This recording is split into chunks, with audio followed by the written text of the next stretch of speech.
মেন্টালিটির তারা মনে করে সাকসেস কাম ফ্রম এফোর্ট। সাকসেসটা ট্যালেন্টের উপরে নির্ভর করে না, সাকসেসটা ডিপেন্ড করতেছে আমার এফোর্টের উপরে। আমি কতটুকু কাজ করলাম, কতটুকু সময় দিলাম, শ্রম দিলাম, এফোর্ট দিলাম, ওই এফোর্টের উপরে আমার সফলতাটা আসে। বিষয়টা ক্লিয়ার? সোনালীতে যারা সফল হয় এখানে কি ট্যালেন্ট বেশি দরকার, এফোর্ট দরকার নাকি? আমাদের এখানে সময়টা দিতে হবে। সো দেখেন যারা ফিক্সড মেন্টালিটি তারা মনে করে যে আই এম আইদার স্মার্ট, আমি অনেক স্মার্ট, আমি ড্যাম স্মার্ট। অনেকে মনে করে না আমি সব জানি, সব জানতা শামশেরের মতো মনে করে যে আমি সব জানি।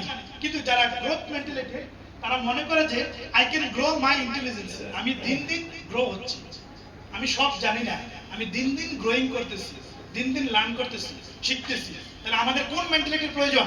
Growth mentality. তারপরে ফিক্সড মেন্টালিটি বলতেছে আই ডোন্ট লাইক চ্যালেঞ্জ, আমার চ্যালেঞ্জ দরকার নাই, আমার এই কমফোর্ট জোনটাই খুব গুরুত্বপূর্ণ, যেখানে আছি এটাই ভালো।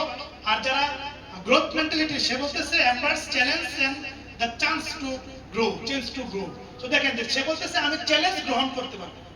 যারা গ্রোথ মেন্টালিটি সে সবসময় চ্যালেঞ্জ নেওয়ার মেন্টালিটি থাকে, আমি যে কোনো সিচুয়েশনে যে কোনো চ্যালেঞ্জ আমি নিতে পারবো। Failure means I can not do it. যারা ফিক্সড মেন্টালিটি তারা মনে করে যে একবার ফেল করছি, একটা গ্রাহকের কাছে একবার গেছি, সে পলিসি নিচ্ছে না, আমার দ্বারা মনে হয় আর কোনো সম্ভব না। এরকম আছে কিনা? দুইজনকে ইনভাইট করি, ইনভাইট করার পরে মনে হয় যে আমার পক্ষে মনে আর সম্ভব না, হাল ছেড়ে দেয়, ঠিক কিনা? আর যারা growth mentality failure means I am learning, failure মানে কি? লার্নিং, আমি শিখতেছি। যে না করে দিচ্ছে এখানে সুযোগ আছে আমার। নো মানে হচ্ছে নেক্সট অপরচুনিটি। নো মানে কি? Next opportunity. আসি আমরা অলরেডি? নো মানে কি? Next opportunity. আপনি একবার, দুইবার, তিনবার, আপনি 9 জন ব্যক্তির কাছে নো শুনবেন, 10 নম্বর ব্যক্তিটা ইয়েস। বিষয়টা ক্লিয়ার?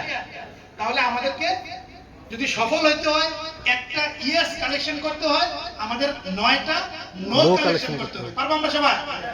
সো নো কালেকশন করতে হবে, বারবার যাবেন, 10 জন ব্যক্তিকে ইনভাইট করবেন, একজন ব্যক্তি জয়েন করবে। সো আমাদেরকে ফেইলিউর হ্যান্ডেলিং করতে হবে। ফিডব্যাক, দেখেন যারা ফিক্সড মেন্টালিটি সে ফিডব্যাকটাকে মনে করে পার্সোনাল অ্যাটাক। যারা একটু জ্ঞানী, নিজেকে জ্ঞানী মনে করে ফিক্সড মেন্টালিটি, তাকে আপনি তার ভুলটা ধরাইতে গেলে সে মাইন্ড করে, ঠিক কি না? সে মনে করে যে আমার পার্সোনাল অ্যাটাক করলো, বিষয়টা আমি সব জানি, আমি এই সেই। কিন্তু যারা গ্রোথ মেন্টালিটি সে ফিডব্যাকটাকে, feedback helps me to grow. যারা শিক্ষিত, অরিজিনালি শিক্ষিত, তাদেরকে কেউ যদি ভুল ধরা ফিডব্যাক দেয়, সেইটাকে লার্নিং হিসেবে নেয়, যে ধন্যবাদ ভাই, আমি এটা জানা ছিল না, আমি এটা নতুন করে জানলাম, ঠিক না? আমরা সব জানি, বিষয়টা এরকম না। তারপর হচ্ছে ফিক্সড মেন্টালিটির মানুষ, ইফ ইউ সাকসেস, যদি তুমি সফল হও, আই ফিল কি থ্রেটেড, আই ফিল থ্রেটেড। তারপর হচ্ছে যদি তুমি সফল হও, সে মনে করে যে সফল হয়েছে, মুখ বলে আলোচনা করে গেছে না। আমার ধরেন যে একসাথে শুরু করলাম, আমি সফল হয়ে গেছি, পাশের লোক মনে করতেছে এটা তো আমার জন্য থ্রেট, রফিক এটা পাইরা ফেলতেছে। বিষয়টা ক্লিয়ার? আর যারা growth mentality, if you success I am inspire, যারা গ্রোথ মেন্টালিটি সে মনে করে রফিক ভাই পারছে, আমিও পারবো, মানে এরকম আর কি বিষয়টা। অন্যের সফলতায় খুশি হতে হবে আমাদের।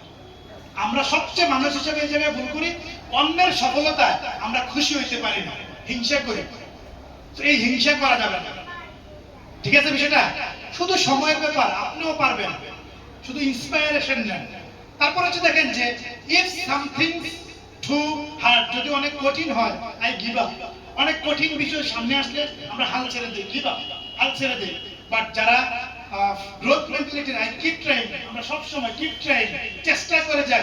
Even when I am frustrated, যখন আমি হতাশ হয়ে যাই, তখনও আমি আবার চেষ্টা করি, আবার চেষ্টা করি। কিপ ট্রাইং শব্দটা কি? কিপ ট্রাইং, চেষ্টা করে যাওয়া, চেষ্টা করে যাওয়া। আমরা বারবার চেষ্টা করি, বারবার চেষ্টা